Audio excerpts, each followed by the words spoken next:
Vaccine ఏపించుకొని ఇక ఇంటికి start అయ్యామన్నమాట. చూడండి వెళ్ళేటప్పుడు ఎంత ప్రశాంతంగా పడుకున్నాడో, మళ్ళీ వచ్చేటప్పుడు అలా అయిపోయింది. నా ఫేస్ చూడండి అసలు చాలా ఏడుపొచ్చేసిందనమాట హ్యాపీని అలా చూసి. ఇంటికొచ్చేసాక ఉయ్యాల్లో వేసి కొద్దిసేపు అట్లా ఆడిస్తున్నాను నేను కొంచెం డైవర్ట్ అవుతాడని. కానీ లెగ్ చూడండి అలానే పెట్టుకున్నాడు. లెఫ్ట్ సైడ్ లెగ్‌కేసింది చాలా పెయిన్ వస్తుందని చెప్పింది ఆవిడ. వాడేమో తెలియకుండా లెగ్ ని కదిలించేసుకుంటున్నాడు, ఏడుస్తున్నాడనమాట పాపం. ఆ నర్సేమో లెగ్ కి వెట్ క్లాత్ చుట్టండి అని చెప్పింది. కానీ మా ఆయన ఏం చేశాడనంటే ఐస్ వాటర్ లో కొంచెం సాల్ట్ వేసి అందులో క్లాత్ డిప్ చేసి చుట్టేసాడనమాట లెగ్ కి. అది చాలా బాగా వర్కౌట్ అయింది. మీరు ట్రై చేయండి, మీకు ఈ టిప్ వర్కౌట్ అవుతుందని అనుకుంటున్నా.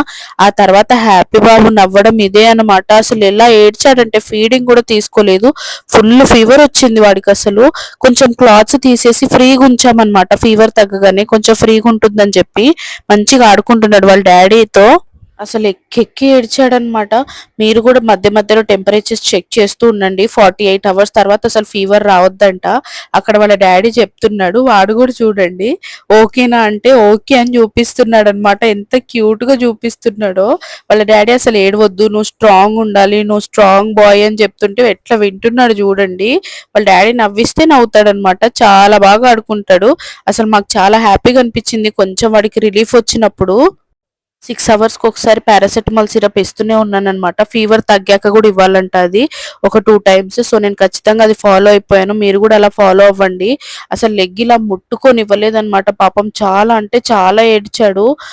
కానీ క్లాత్ చుట్టి ఫీడింగ్ ఇచ్చాక మంచిగా 2-3 హవర్స్ న్యాప్ వేసాడనమాట. కానీ లేచాక మాత్రం తట్టుకోలేకపోయినాం. బర్పింగ్ ఇవ్వడానికి ఎత్తుకోవాలన్నా కూడా చుక్కలు కనిపించాయి. నాకు ఎంత భయం వేసిందో అసలు ముట్టుకొనివ్వలేదు వాడు.